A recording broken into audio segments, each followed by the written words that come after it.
Noticias en la Red, con la conducción del periodista Oscar Muñoz. De lunes a viernes a las 18 horas, Noticias en la Red, bajo la conducción de Oscar Muñoz. Análisis, opinión, todo lo que tenés que saber en política y economía. Noticias en la Red. Periodismo de alto nivel. Oscar Muñoz hace Noticias en la Red. En Radio News.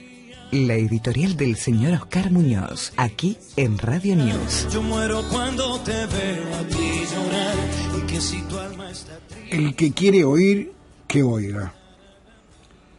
Lamentablemente son mayoría los cobardes políticos, criminales, robavacunas, delincuentes que traicionaron a la sociedad con datos falsificados y que son resguardados por el gobierno de Santa Cruz.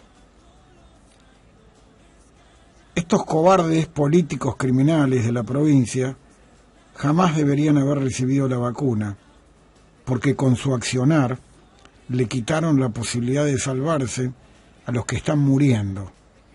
Y hablo de los ministros, intendentes, diputados provinciales y nacionales, alcahuetes, parientes, amantes.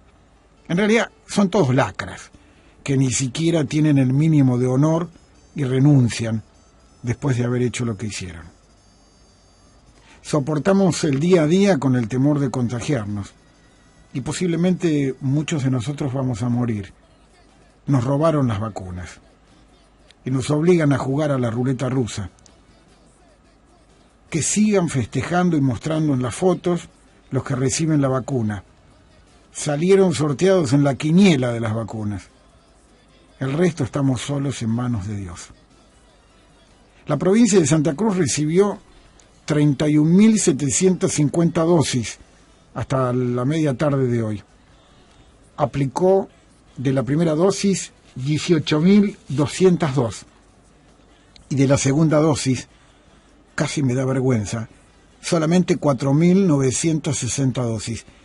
Quiere decir que hay 4.960 ciudadanos de los 300.000 que van camino a la inmunización. Seguramente dentro de los 4.960 están los alcahuetes, los políticos, los ministros, los diputados, los concejales, esas lacras sociales de los robavacunas. Es decir que desde el año pasado en Santa Cruz se vacunó a 23.162 personas. El resto sigue en la espera, cuando hay en stock más de 8.588 vacunas, que seguramente están mal utilizadas, porque la Sputnik 5 debería ser para los viejos, en todo caso las otras para los más jóvenes.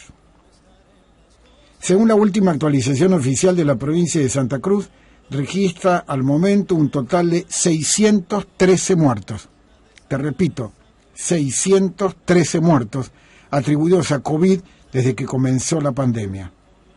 Las localidades que lideran con más número de muertos son 294 muertos Río Gallegos, 35 el Calafate, 156 muertos en Caleta Olivia, 17 en Puerto San Julián, 11 en Río Turbio, 34 Pico Truncado, 20 en Puerto Deseado, 5 muertos en Comandante Luis Pirabuena y 27 muertos en Las Heras, solo por citar algunas localidades en el mapa de fallecidos en esta pandemia de COVID. Los muertos en el país eran hasta hace un par de horas atrás 53.670 y venimos ya hace días con promedio de 200 por día. El comentario que voy a presentarles puede resultar para muchos, especialmente para los militantes que viven del Estado, una anécdota, pero en realidad se tratan de datos duros, no una opinión, de lo que pasa al santacruceño medio y seguramente al resto de los habitantes del país. Y todo comienza desde un dilema. ¿Cuántos kilos de carne se puede comprar un ciudadano de a pie por mes? Claro, con un salario promedio. Obvio que la estadística nada tiene que ver con los precios de Río Gallegos, porque nosotros aquí vivimos un inframundo totalmente diferente a lo que pasa en otros puntos de la Argentina.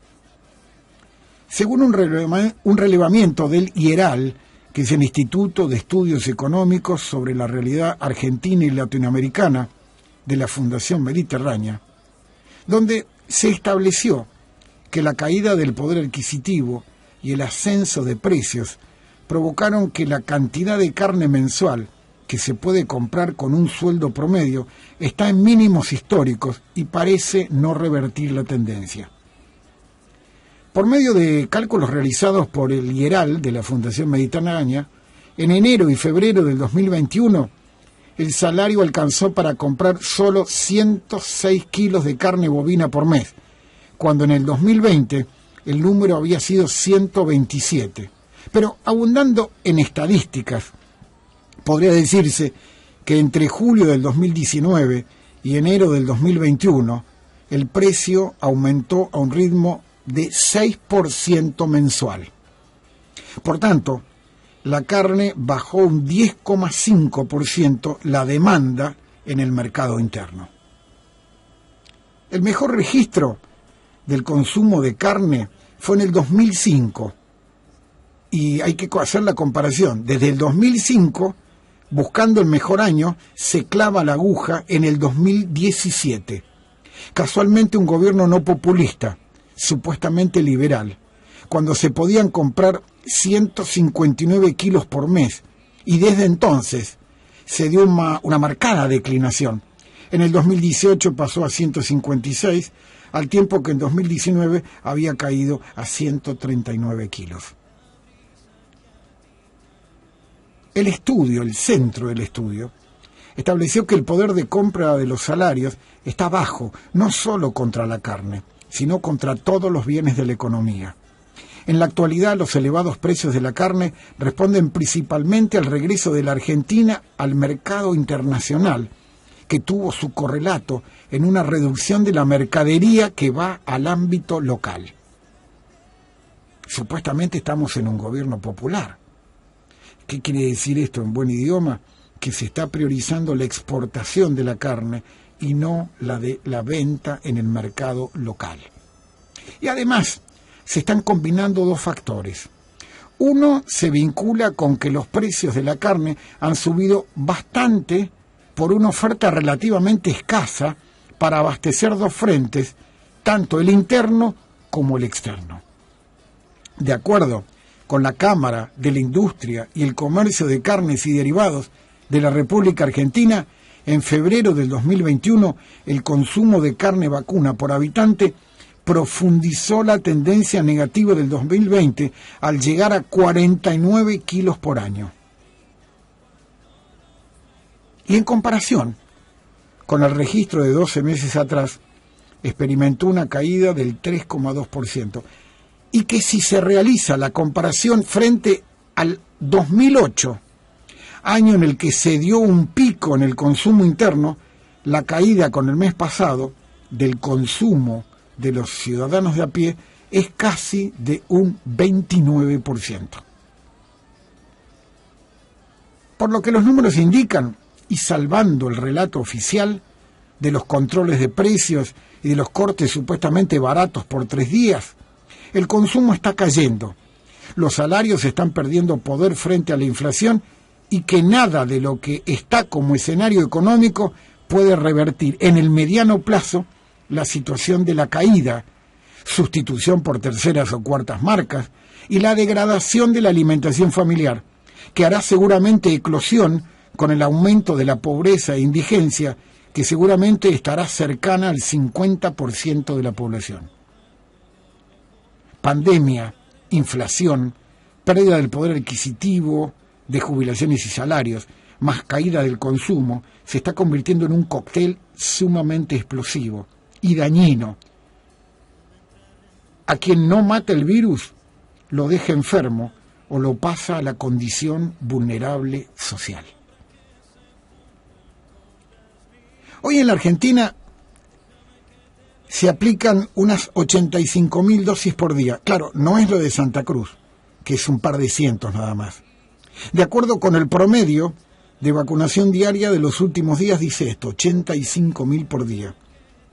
Si se mantuviera ese ritmo, entonces esas más de 15,5 millones de personas estarían inoculadas con sus 2 dosis en 342 días. Sí, más o menos dentro de un año.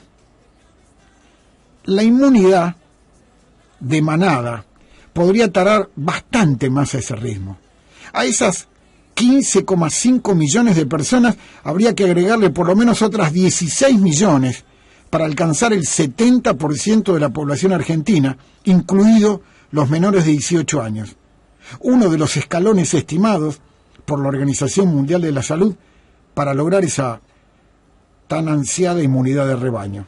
Serían entonces para la Argentina 32 millones de dosis y 377 días más. El país entonces, Argentina, llegaría a ese umbral alrededor del 23 de marzo del año 2023. En 2 años, recién estaríamos alcanzando la mitad de la población inmunizada, escribía la periodista Inep Capdevila en el diario La Nación. El gobierno del presidente Alberto Fernández prometió ya varias veces que la llegada de nuevas dosis de vacuna Sputnik V, Sinopharm, AstraZeneca y las vacunas asignadas al fondo COVAX de la Organización Mundial de la Salud permitirían acelerar la velocidad de la inoculación y expandirla por encima de las 85.000 inmunizaciones diarias para cubrir una amplia porción de argentinos hacia fin de año. La promesa es tan grande como incierta y es también lamentablemente repetida. Argentina estuvo en diciembre del 2020 entre los primeros del mundo en lanzar la vacunación, que comenzó finalmente en enero del 2021.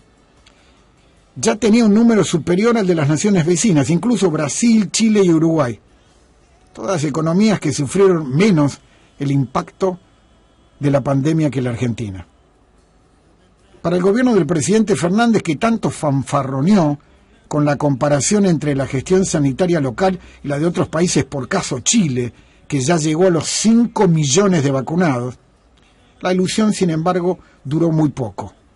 En su camino se interpusieron la falta de recursos, léase dólares, planificación, logística adecuada y comunicación no adecuada. Comparar a la Argentina con Chile, que tiene récord globales de vacunación, hoy 5 millones, o Uruguay, que vacunó en 2 semanas la misma proporción de habitantes que nuestro país en casi 3 meses, es tal vez poco productivo decirlo. A pesar de que las 3 naciones comparten región, cultura e idioma, tienen economías con diferentes grados de avance. Pero hay que tomar nota, Chile y Uruguay son países de ingresos altos, de acuerdo con el Banco Mundial. La Argentina no, y cuenta evidentemente con menos recursos. Lo único que vale la pena recordar es que mientras Santa Cruz no hay un plan contra la pandemia y para proteger a los viejos, se sigue vacunando a los que no son factores de riesgo, mientras los que lo son se siguen muriendo esperando su inmunización. Se verá cuántos de más de 73 años tendrán un número en el bingo del sorteo de las vacunas que están disponibles para ellos por el gobierno de Santa Cruz. El resto seguirá en la espera en ese perverso juego de la ruleta rusa de las vacunas.